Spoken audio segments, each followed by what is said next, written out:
دوستو ذرا ایک لمحے کے لیے سوچیں، اگر دو لوگ آپ کے سامنے آ کر کھڑے ہو جائیں، ایک نہایت خوبصورت لباس پہنے ہوئے پر اعتماد انداز میں بات کرنے والا اور دوسرا سادہ لباس میں شرمیلا اور خاموش، آپ دونوں کو جانتے بھی نہیں، لیکن آپ کے ذہن میں پہلے ہی ایک رائے بننا شروع ہو جاتی ہے۔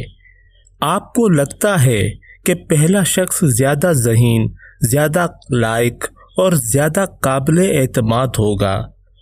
سوال یہ ہے کہ آخر آپ نے یہ فیصلہ کس بنیاد پر کیا؟ ناظرین، اسی نفسیاتی رجحان کو ہیلو ایفیکٹ کہا جاتا ہے۔ ہیلو ایفیکٹ انسانی دماغ کی ایک ایسی ذہنی غلطی ہے جس میں کسی شخص کی ایک اچھی خوبی دیکھ کر ہم یہ فرض کر لیتے ہیں کہ اس کی باقی تمام خصوصیات بھی اچھی ہوں گی۔ یعنی اگر کوئی خوبصورت ہے تو ہم سمجھ لیتے ہیں کہ وہ ذہین بھی ہوگا، ایماندار بھی ہوگا، کامیاب بھی ہوگا اور اچھا انسان بھی ہوگا، حالانکہ حقیقت میں ان باتوں کا آپس میں کوئی لازمی تعلق نہیں۔ دوستو، یہ اصطلاح پہلی بار 20ویں صدی کے آغاز میں ایک ماہر نفسیات ایڈورڈ تھورن ڈائک نے استعمال کی۔ انہوں نے دیکھا کہ فوجی افسران اکثر ان سپاہیوں کو جو جسمانی طور پر مضبوط یا خوش شکل ہوتے ہیں، یعنی خوبصورت ہوتے تھے، باقی خوبیوں میں بھی زیادہ نمبر دے دیتے تھے، چاہے ان کی اصل کارکردگی اتنی اچھی نہ ہو۔ یہی رجحان آج بھی ہماری روزمرہ زندگی میں موجود ہے۔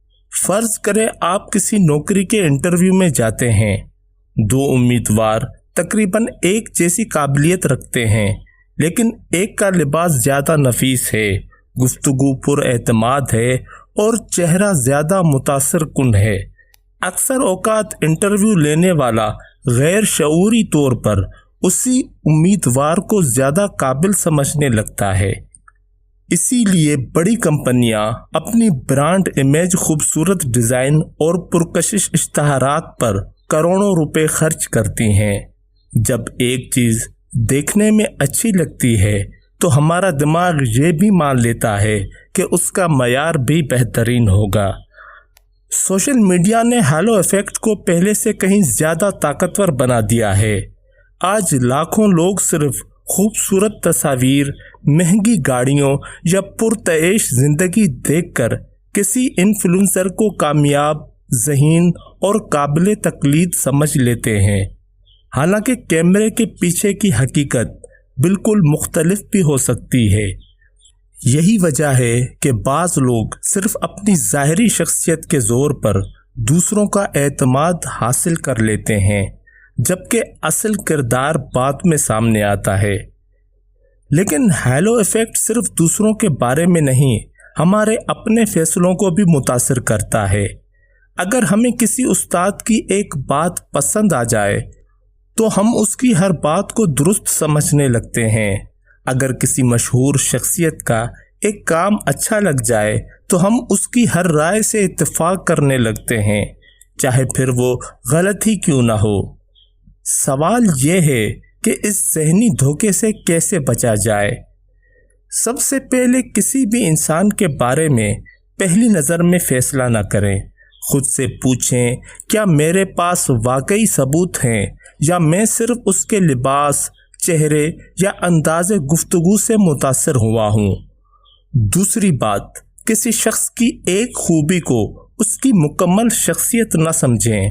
ہر انسان میں اچھی اور کمزور دونوں قسم کی صفات ہوتی ہیں۔ تیسری بات، معلومات کو شخصیت سے الگ رکھیں۔ اگر کوئی شخص مشہور ہے یا خوبصورت ہے تو اس کا مطلب یہ نہیں کہ اس کی ہر بات درست ہے۔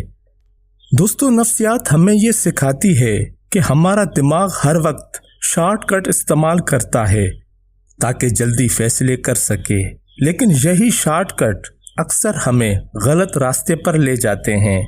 شاید اسی لیے ہم بعض اوقات غلط لوگوں پر اعتماد کر بیٹھتے ہیں، غلط چیزیں خرید لیتے ہیں یا ایسے فیصلے کر لیتے ہیں جن پر بعد میں پچھتاوا ہوتا ہے۔